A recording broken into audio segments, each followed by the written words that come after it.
What is up, guys, and welcome to the video. NeedlessSpace here. Today we're going to be talking about the fastest way to get the exotic hand cannon, Ace of Spades.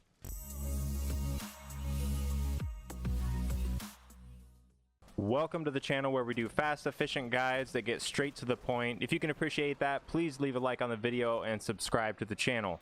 Alright, first things first. So in order to get the quest line to get Ace of Spades, you will have to have Forsaken, and you do have to complete the main storyline.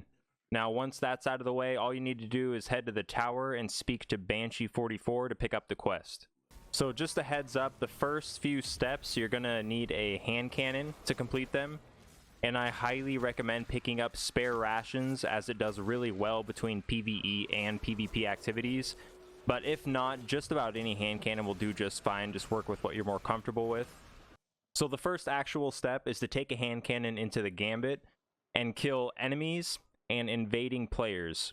So killing basic enemies like the PvE enemies is going to do 1%, no matter if they're minor or major. So you definitely want to focus on the weaker enemies, the minor ones, because basically you want to kill as many enemies as possible. But invading players do about 20%. So definitely when you hear a player invading, try to track them down and take them out with your hand cannon.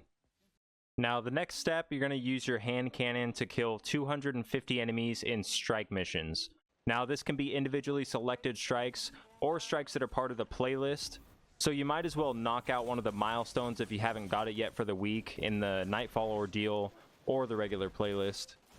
And again, we are going for number of kills as opposed to a percentage. So you might as well just focus on the minor enemies, taking out as many as you can with your hand cannon. Now, the next step might be a pain for those of you that don't really play PvP much. You have to get 25 precision kills with the hand cannon in any crucible mode.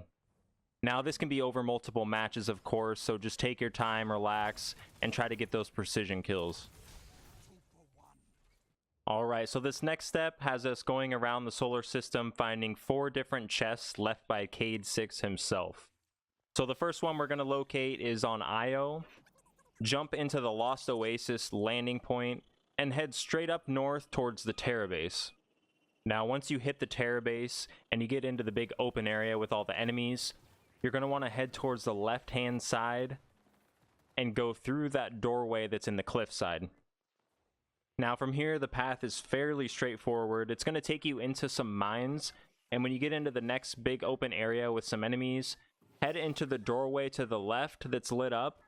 That path is going to take you up and around to the top level of that first open area, and you're going to see the chest sitting along the cliffside on some rocks.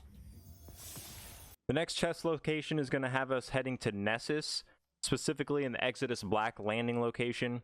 When you jump in, head towards your right, sort of favoring the wall until you find this open cave sinking partway into the ground. Head into that cave, and you're going to see some enemies with a Vex portal on your left-hand side. Go past this section into the next part with enemies. It's going to be this big circular room with a light shining down from the center. Go to the far side of that room, and in the orange brownish lit up areas of the wall, jump up in there, and you're going to see the chest hanging out.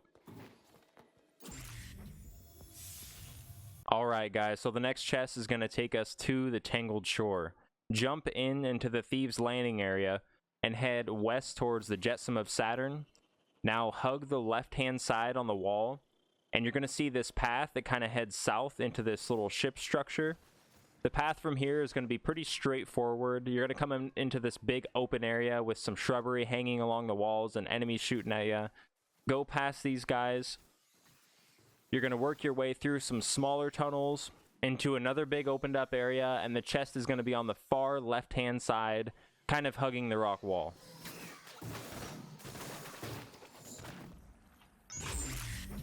Alright, the fourth and final hidden chest is going to be located on EDZ. Jump into the Sunken Isles landing location, and we're going to be heading into the Legion's anchor. It's that red building located on the other side of the giant Cabal ship. Once you're in there, the path is pretty straightforward. You're basically going to be making your way room to room, passing up all these enemies. And then when you hit this room that has sort of a blue ambient light, look on the left-hand side, and the chest is going to be hidden in a little cubby along that wall. Alright, now that we've found all of our hidden chests, It's time to jump into a mission and find some more chests.